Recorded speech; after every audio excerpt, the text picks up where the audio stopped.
اگر تم میں سے کسی کو یہ شوق ہو کہ وہ جنتی شخص کو دیکھے تو ابھی وہ مسجد کے دروازے پہ نظر رکھے، جو پہلا شخص مسجد میں داخل ہوگا وہ جنتی ہوگا۔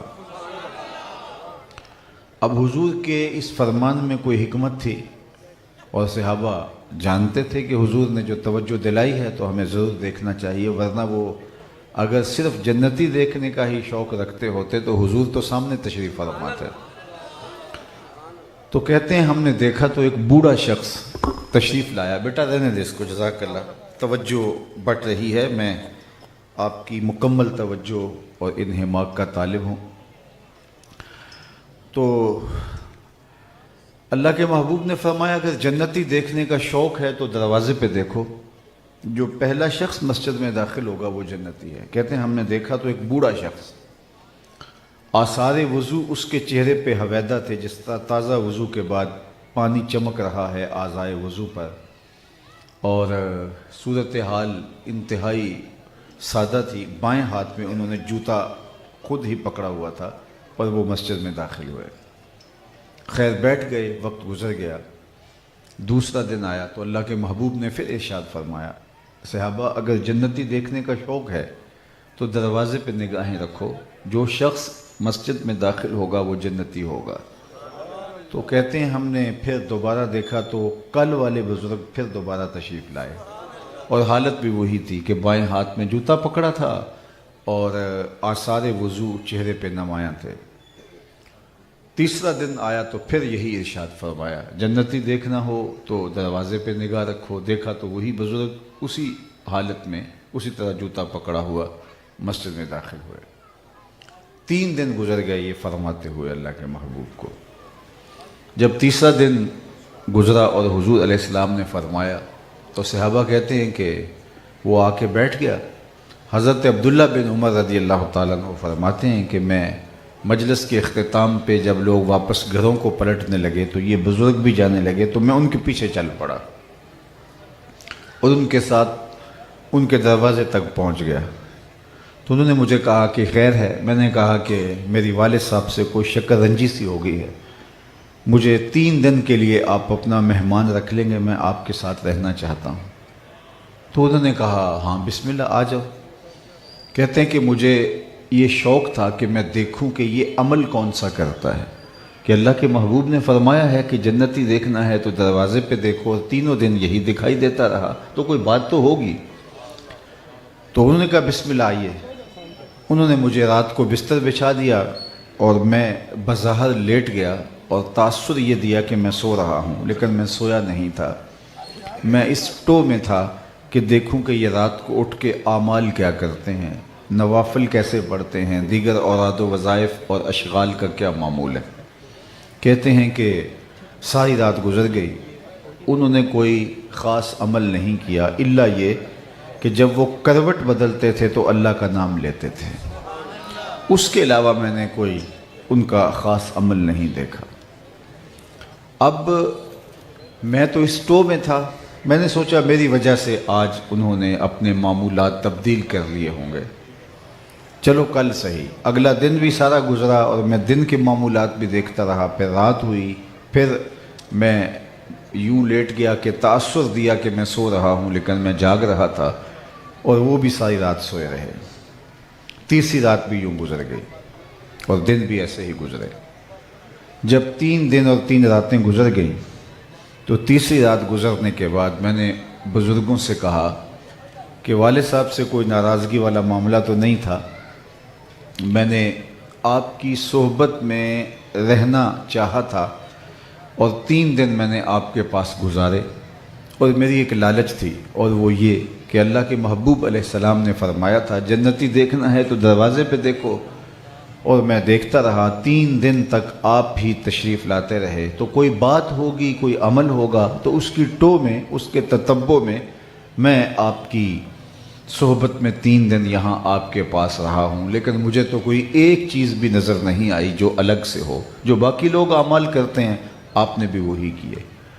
تو یا تو آپ نے وہ اعمال مجھ سے چھپا لیے ہیں، تو یا پھر میری سمجھ میں نہیں آئی کہ یہ ماجرا کیا ہے کہ اتنا بڑا اعزاز آپ کے نام کیا گیا لیکن آپ کے معمول تو ہمارے جیسے ہی ہیں۔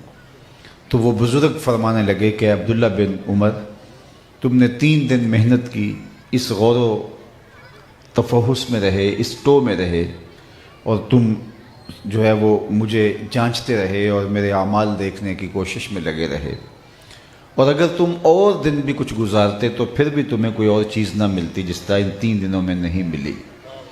لیکن دوسری بات یہ ہے کہ میں نے تم سے کوئی چیز چھپائی بھی نہیں ہے، میرے معمول بھی یہی ہیں، اس سے ہٹ کے کوئی چیز ہے بھی نہیں۔ لیکن ایک چیز ہے جو تم دیکھ نہیں سکے، اور بھی رہو تو نہیں دیکھ پاؤ گے، لیکن تم نے 3 دن محنت کی ہے، میں تمہیں خود بتا دیتا ہوں۔ تو کہتے ہیں یہی میرا مقصود تھا، میں ہمہ تنگوش ہو گیا۔ تو وہ بزرگ مجھے فرمانے لگے کہ اے عبداللہ بن عمر، یہ جو میرا سینہ ہے نا، اس میں کسی مومن کا بغض نہیں ہے، یہ ہے وہ میرا عمل جس کی وجہ سے یہ اتنا بڑا اعزاز میرا مقسوم ٹھہرا۔ تو جب تک ہم اپنے اندر کو ستھرا نہیں کرتے، باہر جتنا مرضی مل مل کے دھو لیں، ہماری ساری توجہ ظاہر کی پاکیزگی کی طرف ہے۔ ہمارا اسلام، ہمارا دین، ہمارے آقا و مولا ظاہر کی پاکیزگی کا بھی ہمیں حکم دیتے ہیں، اور دن میں کم از کم 5 مرتبہ تو ہم وضو کرتے ہیں، لیکن اس سے کہیں بڑھ کر تاکیدات ہمارے اندر کی ستھرائی کی ہمیں دی گئی ہیں۔ ہمارا زور سارا پیکنگ پہ ہے، اور جو اندر ہے اس پر ہماری توجہ نہیں۔ میاں صاحب نے کہا تھا نا، شیشے اتے کٹا جمیا کندھاں چاڑی جاندے، شیشے اتے کٹا جمیا کندھاں چاڑی جاندے، جلداں نوے سانپ کے رکھ دے ورکے پھاڑی جاندے۔ تو ہم نے سارا زور پیکنگ پہ دیا ہے، لیکن ہم اپنے اندر اتر کے بھی دیکھیں۔ یہ میلاد النبی صلی اللہ علیہ وآلہ وسلم کا موسم گزرا ہے، عقیدتوں کے کیا رنگ تھے اور محبتوں کی کیا کیفیت تھی، اور اپنے اپنے انداز میں اپنی اپنی عقیدتوں سے لوگوں نے اپنے آقا و مولا کے حضور اپنی محبتوں کے خراج پیش کیے۔ لیکن میں نے اپنے دوستوں سے جگہ جگہ یہ بھی کہا، میں نے کہا کہ ضرور جھنڈیاں لگائیے، جو یہ سمجھتا ہے کہ یہ نہیں لگانی چاہیے وہ لطافت کے نور سے ہی محروم ہے۔ آج لوگ پوچھتے ہیں یہ میلاد کر رہے ہو، کہاں لکھا ہے؟ تو میں کہا کرتا ہوں، کیا اس کے لیے بھی دلیل کی ضرورت ہوگی؟ کبھی ایسا ہوا ہے کہ پھول کھلے ہوں اور جو ہے وہ بلبل رقصے بسمل کے تماشے کر رہی ہو تو کوئی پوچھے کہ یہ کہاں لکھا ہے؟ یہ کبھی ہوا ہے کہ پروانہ دلیلیں مانگ رہا ہو کہ جو شمع کے اوپر جلنے کی دلیل کیا ہے؟ محبت خود راہیں تلاش کرتی ہے، خود راستے بناتی ہے۔ پانی ہڑا نو لوڑ کی راہ بنا دی، پہنچے آپ دریا سرکار یارا۔ جو تھوڑا سا پانی ہو اس کے لیے آپ کو راستے بنانے پڑتے ہیں، کہیں جذب بھی نہ ہو جائے، دائیں بائیں بہہ نہ جائے، لیکن جب سیلاب کی شکل میں پانی آتا ہے تو اپنی راہیں خود بناتا ہے۔ تو محبت جب فراواں ہوتی ہے تو پھر محبوب کو راضی کرنے کی راہیں خود تراشتی ہے۔ اور لیکن میں نے یہ جگہ جگہ کہا کہ یہ جھنڈیاں ضرور لگاؤ، یہ تمہارے ذوق کا، تمہاری محبت کا، حضور سے تعلق کے خاطر کا ایک اظہار ہے، لیکن یہ جھنڈیاں صرف دیواروں پہ ہی چپک کے نہ رہ جائیں، کوئی جھنڈی لے کے دل کی ایک ایک پرت پہ بھی لگاؤ۔ اور یہ جو چراغاں ہے یہ صرف بنیروں پہ ہی نہ ہو، دل کی گلیوں میں بھی بہت اندھیرا ہے، کوئی دیا لے کے یہاں بھی آؤ۔ یہ جو گلیاں صاف کر رہے ہو، یہاں سے جلوس گزرے گا اور گلیوں کی گندگی صاف کر رہے ہو، میں نے کہا یہ بہت اچھا نیک صالح عمل ہے، لیکن کوئی جھاڑو لے کے دل کی گلیوں میں بھی اترو، یہاں بھی حسد، حقد، بغض، کینے اور نفرتوں کے ڈھیر لگے ہوئے ہیں۔ تو ادھر بھی جھاڑو لے کے آؤ، اندر بھی ستھرا ہو، باہر بھی ستھرا ہو، اور پھر جب اندر بھی ستھرا ہوگا آپ کی نظر جھکے گی، مدینے کی گلی سامنے دکھائی دے گی۔ اس لیے اپنے ظاہر کو ضرور سنواریے گا، لیکن اس سے بڑھ کر اپنے باطن کی ستھرائی کا، پاکیزگی کا، عفت کا، پاک دامنی کا خیال رکھیے گا۔ اس لیے ہمیں جو اعمال ظاہر کرنے کا کہا گیا ہے، یا ہماری محبت، کچھ راستے ہماری محبت نکالتی ہے۔ اس کی میں ایک مثال آپ کے سامنے رکھتا ہوں کہ اللہ کے محبوب صلی اللہ علیہ وآلہ وسلم ایک دن وضو کرنے بیٹھے تو صحابہ وضو کے پانی کو زمین پر نہیں گرنے دے رہے۔ اللہ اکبر، یہ ان کی محبت تھی، اور یہ صرف اسی موقع پہ نہیں ہوا، صلح حدیبیہ کے موقع پہ بھی ہوا۔ عروہ نے اس پر اعتراض بھی کیا، اور بھی کئی مواقع پر ہوئے، لیکن آج حضور علیہ الصلوۃ والسلام نے ان سے پوچھا ما یحملکم علی ھذا، صحابہ تمہیں اس بات پر کس نے ابھارا ہے؟ میں نے تو اس کا حکم نہیں دیا، میرے وضو کے پانی کو تم زمین پر نہیں گرنے دے رہے۔ اور وہ حضور کا غسالہ نور، حضور کے اعضاء کی اترن، حضور کا وضو کا بچا ہوا پانی صحابہ کے ہاتھوں پہ ہوتا، پھر چہروں پہ مل لیتے۔ اور جسے وہ پانی میسر نہ آتا وہ کسی کے گیلے ہاتھوں سے ہاتھ رگڑ کے چہرے پہ مل لیتے۔ جنہ اکھیاں دل بر ڈٹھا او اکھیاں ہی تک لیاں، وہ ان ہاتھوں سے ہاتھ رگڑ کے اپنے چہرے پہ مل لیتے۔ اللہ اکبر، کیا محبت تھی، کیا پیار تھا۔ بلکہ ایک دن حضور نے پچھنے لگوائے اور ایک لگن میں خون جمع ہو گیا، تو اللہ کے محبوب نے ایک صحابی سے کہا کہ جاؤ اس کو ایسی جگہ پہ ٹھکانے لگاؤ جہاں کسی کے قدم نہ پہنچے۔ وہ گئے اور ایک پتھر کی اوٹ میں بیٹھ کے نوش جاں کر لیا۔ واپس پلٹے تو حضور نے پوچھا کہ ٹھکانے لگائے؟ جی جی حضور، ایسی جگہ پہ جہاں کسی کے قدم نہیں پہنچ سکتے۔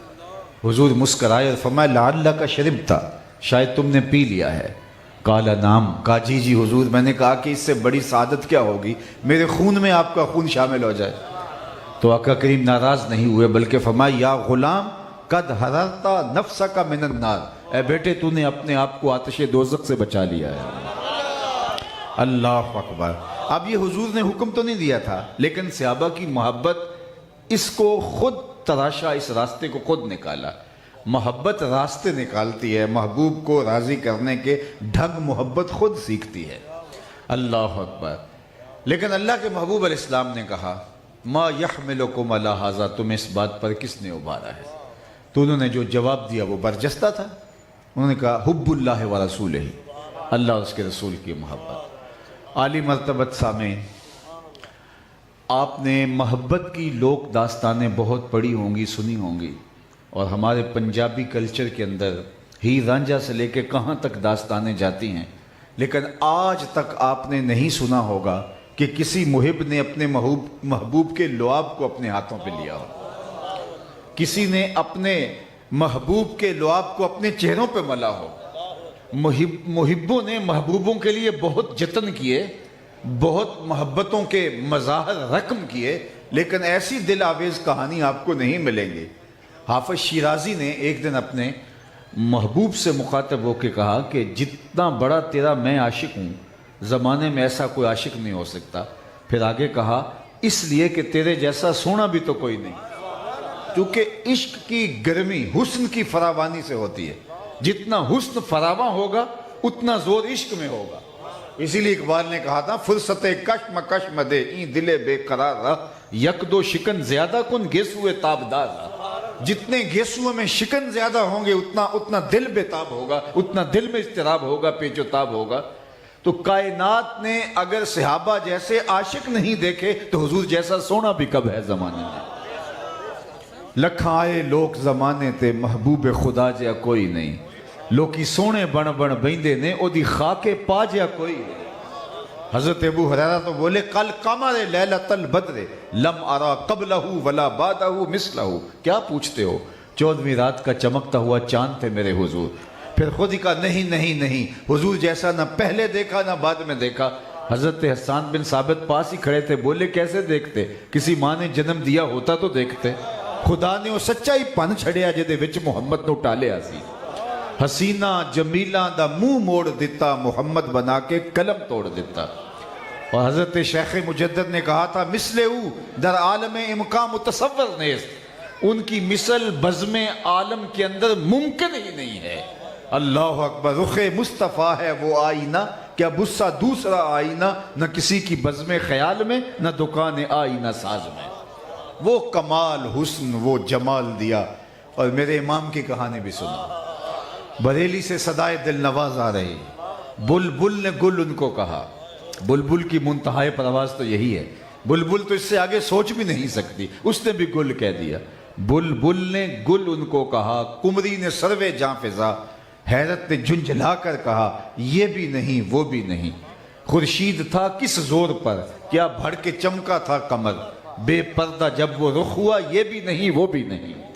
وہ حسن عطا کیا، وہ جمال دیا۔ تو کائنات میں اگر صحابہ جیسے عاشق نہیں ہیں تو حضور جیسا سونا بھی کوئی نہیں ہے۔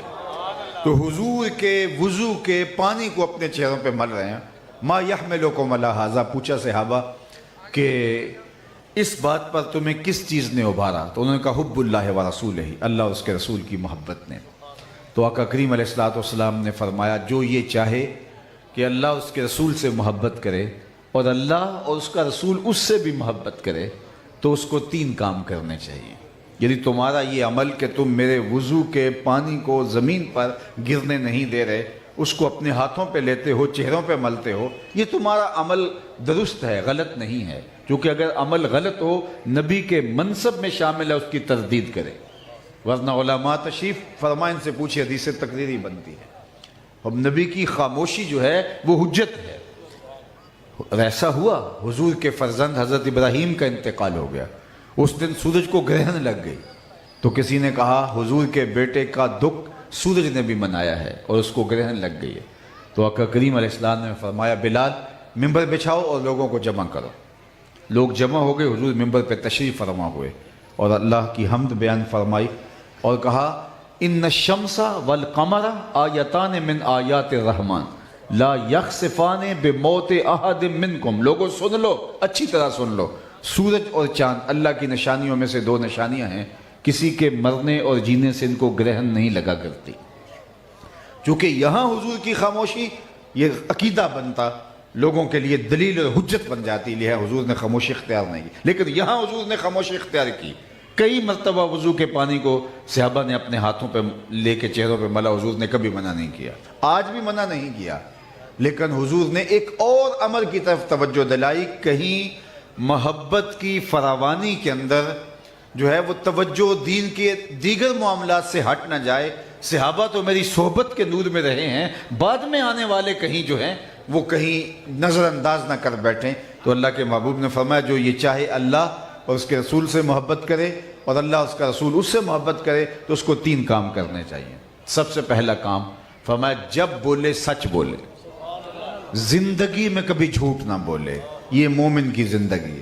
اور ہم جھوٹ بول کیسے سکتے ہیں؟ ہمارے آقا کو تو کافر بھی صادق اور امین کہتے تھے. اگر ہمارے اندر جھوٹ اتر آیا ہے تو یہ کدھر سے آ گیا ہے؟ جب ہم حضور کی عاشق ہوں گے، حضور سے محبت کرنے والے ہوں گے، آپ سے پیار اور الفت کا تعلق رکھنے والے ہوں گے تو ہماری زبان پہ جھوٹ کیسے آئے؟ جل نہ جائے زبان ہماری. ہمارے آقا تو جھوٹ سے نفرت فرماتے. آقا کریم سے پوچھا گیا کہ مومن بزدل ہو سکتا ہے؟ فرمایا نہیں، بہادر ہوتا ہے. لیکن ہو سکتا ہے کبھی بزدلی کر جائے، آخر بشری تو ہے. پھر پوچھا گیا مومن بخیل ہو سکتا ہے؟ کہا نہیں، سخی ہوتا ہے. لیکن ہو سکتا ہے کبھی بخل بھی کر جائے، آخر بشر ہی تو ہے. تیسرا سوال حضور سے پوچھا گیا مومن جھوٹا ہو سکتا ہے؟ فرمایا جھوٹا نہیں ہو سکتا. یہ طے بات ہے کہ مومن ہو جھوٹا ہو یہ نہیں ہو سکتا. اس آئینے کے اندر مجھے اور آپ کو اپنی شکل ضرور کبھی دیکھنی چاہیے کہ ہم کھڑے کہاں ہیں. مومن کی شان ہے کہ مومن جھوٹ نہیں بولتا. اور جو قدم قدم پہ جھوٹ بولے، وہ کہے سودا ہی نہیں بکتا اگر جھوٹ نہ بولے. تو میں کہتا ہوں میاں تیرا نہیں بکتا، جاپان والے کیسے بیچ لیتے ہیں؟ پوری دنیا پہ فروخت کر رہے ہیں، آنکھیں بند کر کے لوگ ان کا سودا خریدتے ہیں اور جھوٹ ان کے قریب سے بھی کبھی نہیں گزرا. اور ان کا اعتبار قائم ہے کہ کبھی وہ 2 نمبر نہیں لگائیں گے. ایسے سچ کے ساتھ جڑے ہیں اور دنیا پر ان کی عزت اور ان کا وقار قائم ہوا ہے. اور ان کو کس نے بتایا جھوٹ نہیں بولنا؟ ماں نے بتایا، ان کی معاشرت نے بتایا، ان کے باپ نے بتایا، اور ہمیں تو آمنہ کے لال نے بتایا تھا. تو ہم کس طرح جھوٹ بول سکتے ہیں؟ ہماری زندگی میں جھوٹ آئے گا کیسے، داخل کیسے ہوگا؟ جب ہم اس نبی کے عاشق ہوں گے، اس نبی کے غلام ہوں گے، ہماری زندگی میں جھوٹ آ ہی نہیں سکتا. اللہ کے محبوب نے ایک دن صحابہ سے فرمایا الا انبئکم باکبر الکبائر، میں تمہیں بڑے بڑے گناہوں کے بارے خبر نہ دوں؟ بلا یا رسول اللہ، کیوں نہیں حضور، ارشاد فرمائیے. تو آقا کریم نے فرمایا سب سے بڑا گناہ الاشراک باللہ، اللہ کے ساتھ کسی کو شریک ٹھہرانا، اس کی معافی نہیں ہے الا یہ کہ کوئی توبہ کرے، ایمان لائے. دوسرا فرمایا وعقوق الوالدین، والدین کی نافرمانی کرنا. اور پھر حضور ٹیک لگائے بیٹھے تھے، حضور ٹیک چھوڑ دی. اور پھر فرمایا الا وقول الزور، سن لو تیسرا بڑا گناہ جھوٹ بولنا ہے. الا کے ساتھ تنبیہ فرمائی اور پھر فرمایا الا وقول الزور. پھر اس کے بعد پھر دوبارہ فرمایا الا وقول الزور، پھر فرمایا الا وقول الزور. حضور فرمائے جا رہے تھے اور صحابہ کہہ رہے تھے لیتہ سکتا، کاش کہ حضور سکوت اختیار فرمائے. بار بار تکرار سے حضور مشقت میں ہیں، اور تکرار کے ذریعے سے جو اس کی اہمیت اجاگر کرنا چاہتے ہیں وہ ہم سمجھ گئے۔ پہلے ٹیک چھوڑی، پھر الا سے حرف تنبیہ سے مخاطبت فرمائی، اور پھر اس کے بعد اس بات کو بار بار ارشاد کیا تاکہ کوئی ابہام باقی نہ رہ جائے اور تاکید مکمل ہو جائے کہ میرے ماننے والا جھوٹا ہو ہی نہیں سکتا ہے۔ عالی مرتبت سامعین، ایک اور بات عرض کروں گا۔ آج ہر گھر کا مسئلہ ہے کہ ہر گھر کی پریشانیاں ہیں، ایک سے بڑھ کر ایک۔ تو کبھی ہم نے سوچا یہ پریشانیاں کدھر سے آئی ہیں، یہ مصائب کہاں سے آئے؟ اللہ کے محبوب نے ارشاد فرمایا جب کوئی شخص جھوٹ بولتا ہے تو عام لوگ تو محسوس نہیں کر پاتے، لیکن اللہ کے نورانی فرشتے جھوٹ بولنے کی وجہ سے جھوٹ بولنے والے کے منہ سے نکلتی ہوئی بدبو کو محسوس کرتے ہیں اور ایک ایک میل پیچھے ہٹ جاتے ہیں۔ جو رحمت کے فرشتے ہیں، جب کوئی جھوٹ بولتا ہے تو وہ رحمت کے فرشتے ہمارے حصے کی روزانہ ہمیں رحمت دینے آ رہے ہوتے ہیں، ہمارے نام کا پارسل لے کے ڈیلیوری کرنے آ رہے ہوتے ہیں ہمیں روزانہ۔ اور گھر میں کوئی جھوٹ بولتا ہے تو ایک میل پیچھے ہٹ جاتے ہیں۔ مجھے بتاؤ، باپ بھی جھوٹ بولے، ماں بھی جھوٹ بولے، بیٹے بھی جھوٹ بولے، بیٹیاں بھی اور بہویں بھی، تو اس گھر سے تو بدبو کے بھبوکے اٹھ رہے ہوں گے، اور فرشتے کتنے میل پیچھے ہٹ گئے ہوں گے۔ پھر پوری گلی جھوٹ بول رہی ہو، پورا شہر جھوٹ بول رہا ہو، تو رحمت کے فرشتے جو آسمانوں سے رحمتوں کے پارسل ہمارے لیے لے کے آئے تھے، وہ تو شہر سے باہر کھڑے ہیں، اندر آ نہیں سکتے۔ عفونت اتنی پھیلی ہوئی ہے، اور اگر وہ عفونت ابھی ختم ہونے نہیں پاتی کہ ہم نیا جھوٹ بول دیتے ہیں، اور وہ باہر ہمارے حصے کے پارسل لے کے فرشتے جو ہمیں پہلے دن آئے تھے، دوسرے دن آئے تھے، جو روز آئے، ان کی قطاریں لگی ہوئی ہیں اور ان کو آگے راستہ نہیں ملتا۔ وہ حساس نورانی فرشتے ہیں، اور حدیث کے مفہوم کے مطابق وہ بدبو کی وجہ سے آگے نہیں آ پاتے، اور ہم اس بدبو کو، اس تعفن کو ختم نہیں کرتے۔ نتیجہ کیا کہ وہ شہر سے باہر کھڑے ہیں اور ہمارے گھر رحمتوں کا پارسل آ ہی نہیں رہا، تو بے برکتی ہے، نحوست ہے، لڑائی ہے، الجھاؤ ہے، سب کچھ ہمارے گھروں کے اندر ہے۔ تو ہم نے پہلے اس کا کوئی حل نکالنا چاہا، لیکن ہم نے توجہ نہ کی کہ نتیجہ کیا ہے، جھوٹ بولنا۔ پھر ہم بھاگے عاملوں کے پاس۔ اب عامل تو وہ ٹھیا لگا کے بیٹھا اسی کام کے لیے ہے۔ کوئی گاہک آئے، اس کو بتاؤں کہ میاں تو وقت پہ آ گیا، اگر ویلے پہ نہ آتا تو یہ تعویذ چل جاتے، اب اتنے منگل آنا پڑے گا، اتنے بدھ آنا پڑے گا، اتنے اتوار آنا پڑے گا۔ میں نہیں کہتا سارے عامل غلط ہیں، کوئی 1000 میں سے 1-2 اچھے بھی ہوں گے، لیکن اکثر عامل جو ہے وہ فراڈ پر مشتمل ایک کاروبار کرنے کے لیے دھندے کا پھٹا لگا کے بیٹھے ہوئے ہیں۔ اور بہت سارے ایسے ہیں کہ جن کو وضو کیا، غسل کا طریقہ بھی نہیں آتا، اور بڑے بڑے اچھے گھرانوں کی خواتین جا کے ان کے سامنے بیٹھی ہوتی ہیں اور ان سے اپنے درد کا مداوع چاہ رہی ہوتی ہیں، اور وہ اول فول پتہ نہیں کیا لکھ رہے ہوتے ہیں، کیا بک رہے ہوتے ہیں، اور پھر نتیجہ کیا ہوتا ہے کہ وہ ان لوگوں کو مزید ضعف الاعتقادی کے اندر مبتلا کر دیتے ہیں، اور وہ ضعف الاعتقادی بالآخر شرک کی طرف ان کو لے جاتی ہے۔ نتیجہ کیا ہوا؟ جھوٹ بولا، جھوٹ کی نحوست آئی، رحمت کے فرشتے پیچھے ہٹ گئے، گھر میں رحمت کا پارسل نہیں آ پا رہا، گھر میں بے برکتی اور نحوست، اور گھر کے اندر لڑائی، الجھاؤ، فسادات، اور کثرت کے باوجود جو ہے وہ کچھ میسر نہیں ہے، اور ہم جو ہیں وہ ان عاملوں کے پاس بھاگتے ہیں، ان سے جو ہے وہ اپنا دارو اور درد لیتے ہیں جن کے پاس پلے خود کچھ نہیں ہے۔ اگر ہم اپنے گھروں میں سچ کا چراغاں کریں، روزانہ رحمتیں ہمارے گھروں میں اتریں گی۔ اگر صبح اٹھتے ہی ہمارے گھروں کے اندر قرآن کھلے تو ہمارے گھر میں برکتوں کے قافلے اتریں گے، فرشتے رحمتیں لے کے ہمارے گھر میں، رحمتوں کے تھال بھرے ہوئے ہمارے گھر میں لے کے انڈھیل دیں گے، کرم نوازیاں اللہ کی ہوں گی اگر ہمارے گھر کے اندر سچائی کا بول بالا ہو۔ لیکن ہم تو مذاق میں بھی جھوٹ بولتے ہیں، ہم تو سیریس بھی جھوٹ بولتے ہیں، جھوٹ ہمارے لیے مسئلہ ہی کوئی نہیں رہا، جبکہ جھوٹ انسان کو جہنم کی طرف لے جاتا ہے اور سچ انسان کو جنت کی طرف لے جاتا ہے۔ تو میرے اور آپ کے آقا و مولا اتنے سچے تھے، ذرا سنو حضور کی کہانی۔ جب حکم ہوا وَأَنذِرْ عَشِيرَتَكَ الْأَقْرَبِينَ، جو قریبے لوگ ہیں، قریبی، حضور آپ ان کو دعوت تبلیغ کیجئے، دعوت دین دیجئے۔ تو حضور کوہ صفا پہ سب کو جمع کیا، اور جمع کر کے کیا کہا؟ لوگو، اگر میں کہوں پہاڑ کی دوسری جانب سے ایک لشکر آ رہا ہے جو تمہارے اوپر حملہ آور ہوگا، تمہیں تاخت و تاراج کر دے گا، تو میری بات مان لو گے؟ تو انہوں نے کہا ہم اوپر چڑھ کے دیکھیں گے، اگر نظر آیا تو درست، اور اگر نظر نہ آیا تو ہم کہیں گے ہم اندھے ہو گئے ہیں، آپ سچے ہو، چونکہ ہم نے کبھی زبان سے جھوٹ نکلتے نہیں دیکھا۔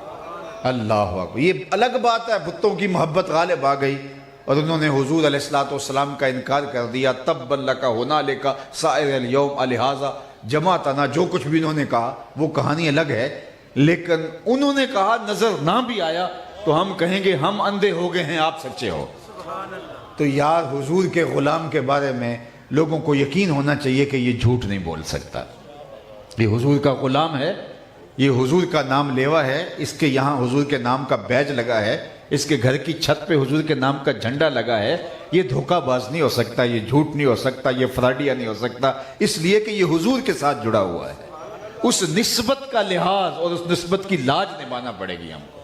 تو فرمایا ایک بات تو یہ کہ اگر تم چاہتے ہو کہ اللہ اس کے رسول سے پیار کرو اور اللہ اس کا رسول تم سے پیار کرے تو ایک تو جھوٹ نہیں بولنا، اور دوسری بات ارشاد فرمائی کہ کبھی بھی تم امانت میں خیانت نہیں کرو گے۔ اللہ اکبر۔ تو یہ ہمارے دین نے ہمیں حکم دیا، اور مثالیں حضور کی ذات میں دیکھو، حضور کیسے امین تھے۔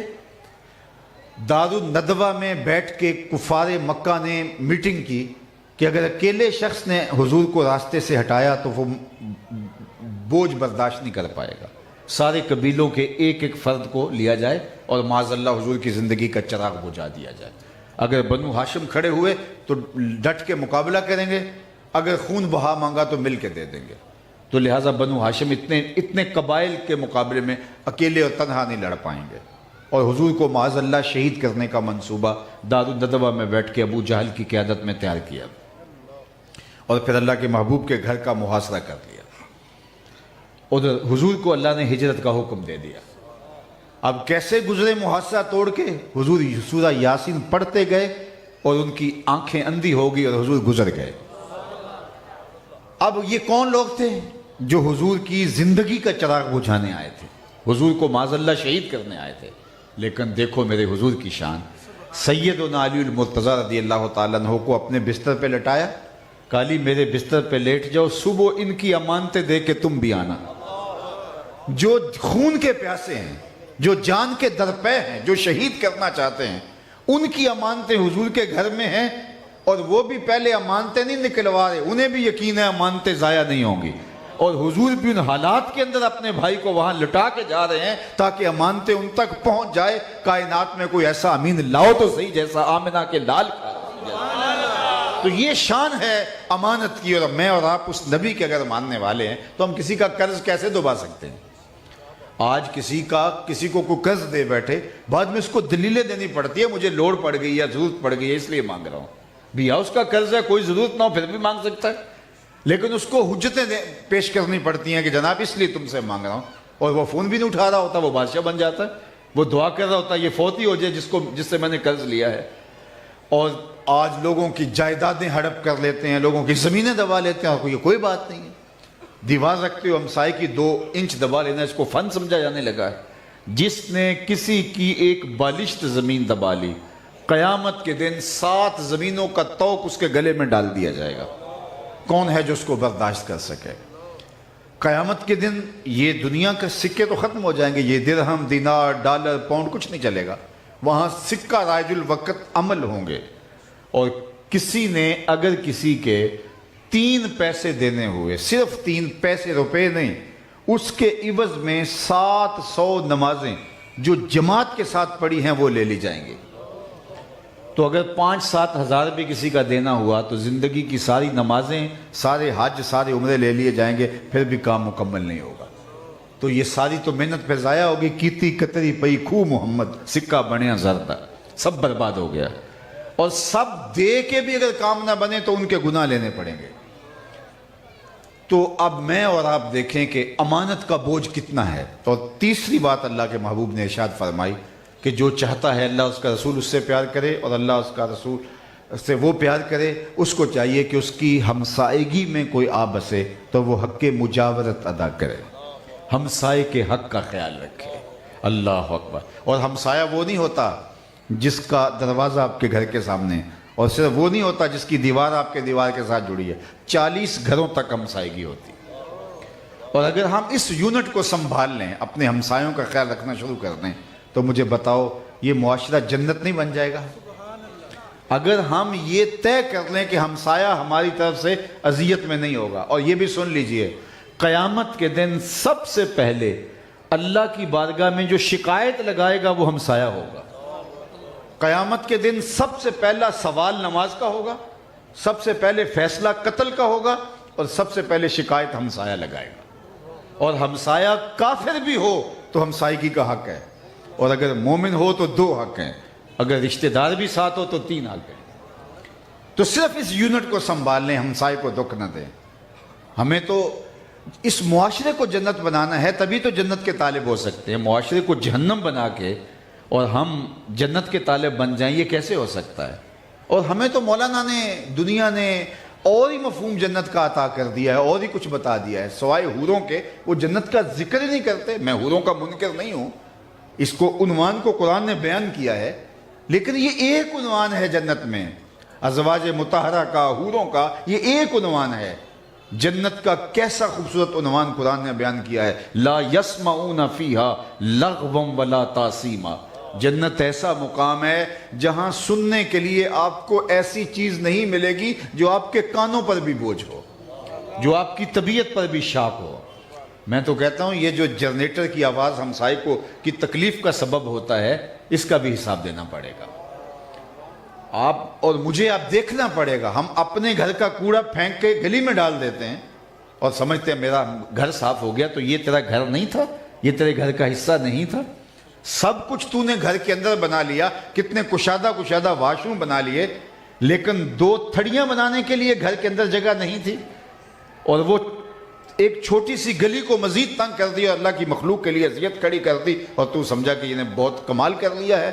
تو فرمایا اگر کوئی چاہے کہ اللہ اس کے رسول سے محبت کرے اور اللہ اس کا رسول اس سے پیار کرے، اس کو یہ 3 کام کرنے چاہیے۔ ایک تو جب بھی بولے سچ بولے، ایک ہمسائے کے حقوق کا خیال رکھے، اور ایک فرمایا کبھی بھی امانت میں خیانت نہ کرے۔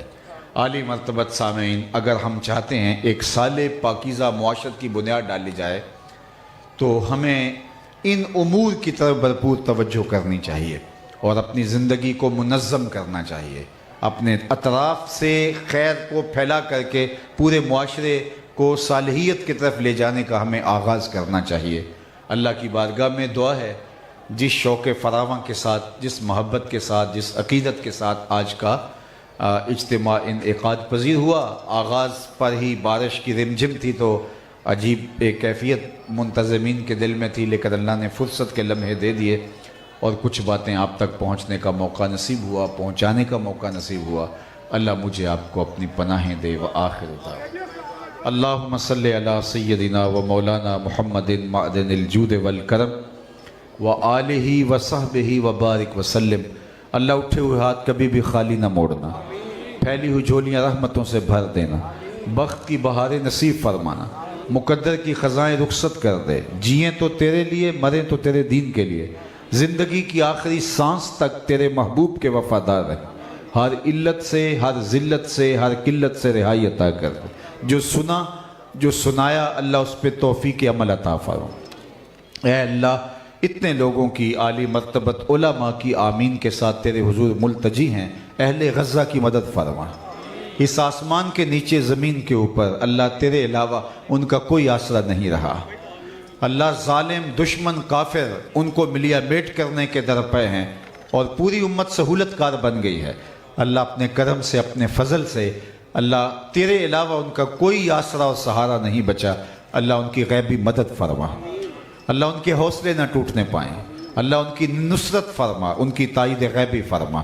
اللہ اقصیٰ کے دروازوں پر کھڑے ہو کے جو امت کا مقدمہ لڑ رہے ہیں انہیں سرخرو فرما، مسجد اقصیٰ کو آزادی کی بہاریں عطا فرما۔ وصلی اللہ تعالی علی النبی الامین وآلہ وصحبہ اجمعین۔ ایک گل سے تلے تو بہت کرن میں ایک کہلے تو سو جا